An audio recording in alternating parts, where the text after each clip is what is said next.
you'll never come back home. Hey guys, it's Ashley with AlkalineExperience.com, and I'm bringing you one of my favorite salad recipes today. It's a Tuscan kale salad. So we're going to get cooking this and we'll show you what's in it.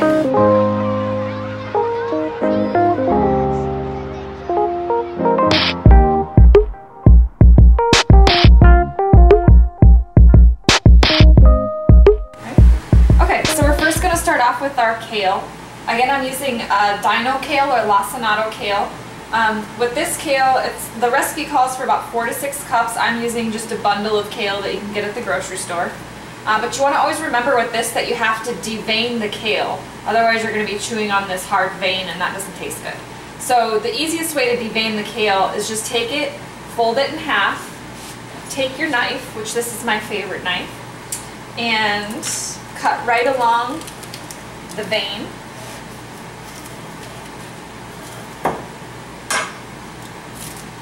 And you can kind of cut the top part off if there's nothing there and save that.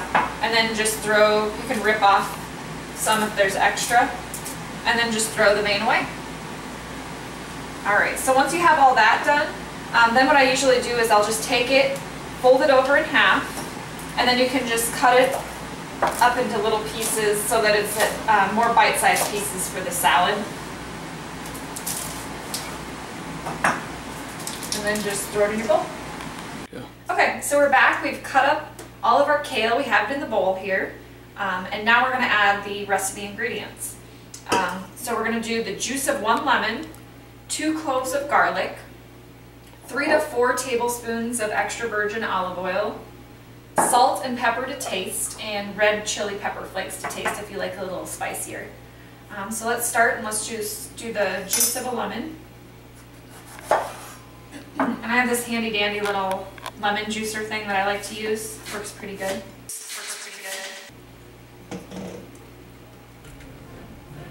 Can be a little tough at first.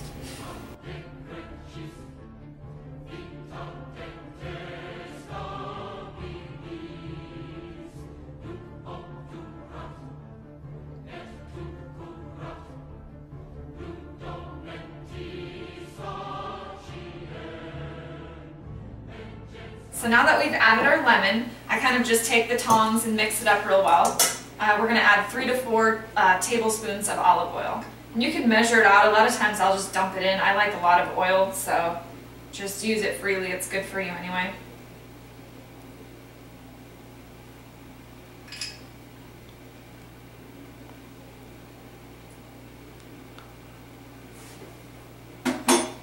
And then we'll add our 2 cloves of garlic. And I'm just using a garlic press.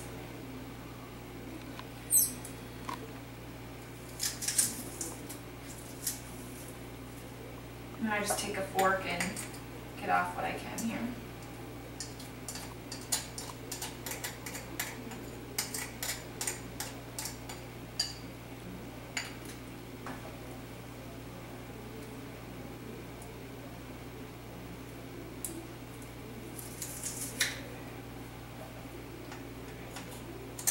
You could add more garlic if you like.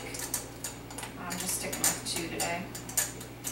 Some people like it spicy or tangier. Okay, so we've now added in our 2 cloves of garlic. Make sure you mix that again well. And then we're going to add a little salt, pepper, and red chili pepper flakes to taste. So first a little bit of salt. And I use the real salt. It's a fine sea salt. That's my favorite one. And then all of the Spice Hunter spices are excellent. So this is the black pepper.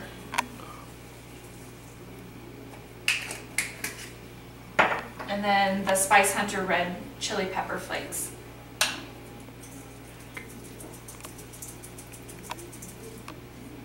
And then again, make sure you toss that up well.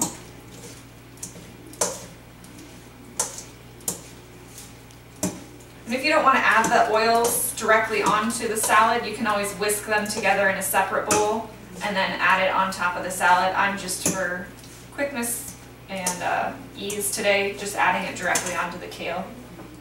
And then we'll be back and we'll add the cheese. Okay, so now we're going to make the cheese, the Parmesan cheese, and it's actually not cheese, there's no dairy in it. It's made from Brazil nuts, which I've added about 1.5 to 2 cups of Brazil nuts into the food processor. It's going to be 2 cloves of garlic and a little bit of salt to taste.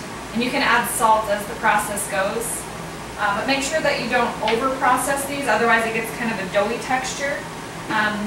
So we want it to be kind of crumbly like Parmesan cheese. So I'm just going to use the pulse mechanism on the food processor, and we're going to whip up the cheese here.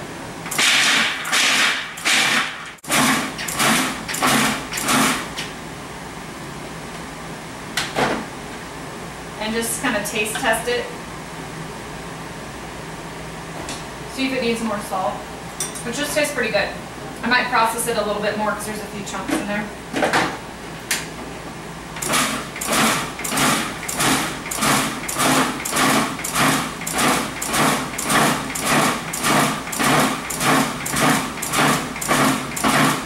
Also, just another hint is when you're using the food processor with any of these dry ingredients, make sure that the inside is completely dry, otherwise, like I said, it can create like a doughy texture. So I'll show this to you. It's our finished product. And this keeps very well in the fridge, so you can just put it in a glass container or Rubbermaid and stick it in the fridge and use it for toppings on other things for flavor. So we're going to add a little bit of this to the salad.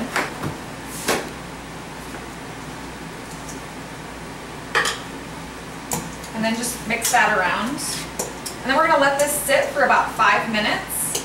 And then I'm going to show you how to make some homemade croutons with healthier bread at home. Okay. So now we're going to be making the homemade croutons. And we like to use what's called men's bread. This is a product by French Meadow Bakery. It's out of Eagan, Minnesota. I believe you can find it at Whole Foods. It's in like the freezer section. But it's a sprouted wheat bread. So it does have gluten, so it's not gluten-free. But it does not have yeast, so that's why we like it. It's yeast-free. So first we start off, I take about 4 pieces of the men's bread, and we'll just cut those up into long, thin strips, and then down into squares, just like croutons. Tonight for the first time, just about 10:30. For the first time in history, it's gonna start raining men. It's raining men. And then you're just going to add these onto a cookie sheet.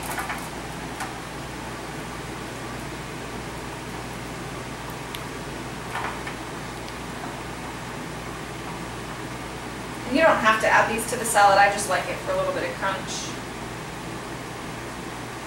And just keep in mind when you're making this, I always like to keep the ratio of 70 to 80% alkaline on the plate and 20 to 30% acidic. So the majority of the meal you would want to be the greens or the salad. And then what we're going to do is add a little bit of olive oil.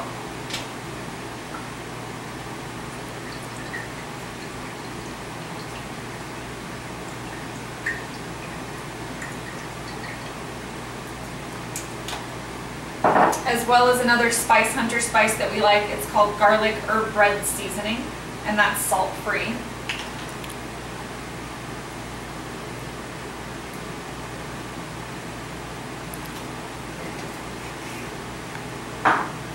And then you can just take a fork or use your hand, whatever, and mix it around. Make sure they're all covered with the olive oil.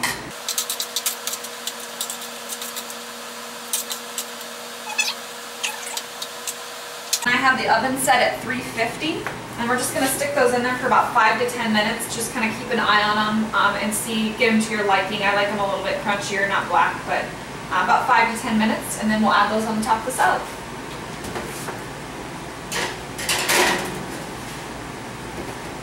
So our croutons are done. We've added part of those to the salad. I'm going to mix those around.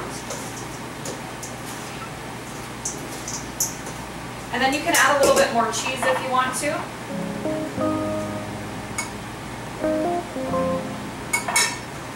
Just toss that again. I did keep some of the croutons so people can add them to the top if they want. And that's your finished product, Tuscan Kale Salad by Alkaline Experience. For more information on any of the recipes that we just filmed today, please visit www.alkaline.com.